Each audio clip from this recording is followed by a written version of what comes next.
তার কথা বলা হচ্ছে লা আইনুন রাআত ওয়ালা উযনুন সামিআত ওয়ালা খাতরা আলা কলবে বাশার।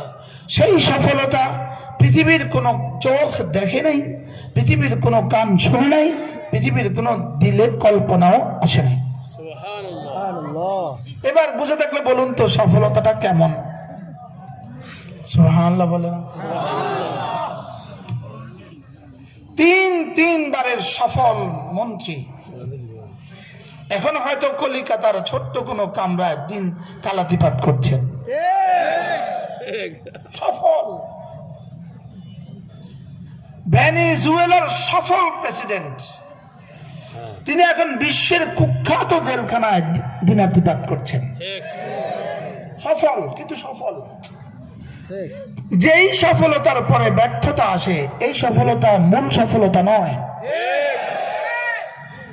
যেই সফলতার পরে মৃত্যু আসে, এই সফলতা মূল সফলতা নয়। যেই সফলতার পরে দেশ ছেড়ে পালাতে হয়, এই সফলতা নয়।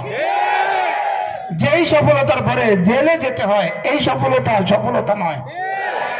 যেই সফলতার পরে আবার ব্যর্থতা আসে, এই সফলতা নয়।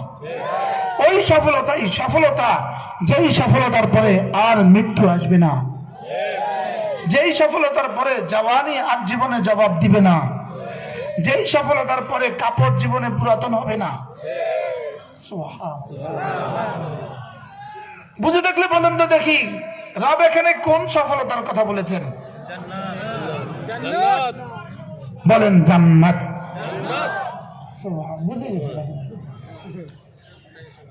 এখানে রব কোন সফলতার কথা বলেছেন? বলেন, আবার বলেন জান্নাত।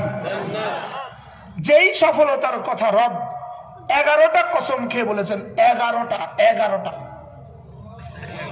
কোন আব্বা তার ছেলেকে কথা বলতে একটা কসমও খেতে হয় না, মা তার মেয়েকে কসম বলতে একটা কসম খেতে হয় না, কোন হেডমাস্টার তার কোন টিচারকে কথা বলতে কসম খেতে হয় না।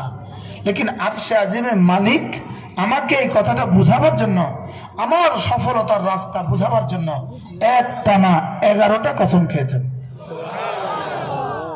আমি আগে আপনাদেরকে কসমগুলো গনে গনে শুনাই, আমি পড়বো, আপনি গনেন। অশামসি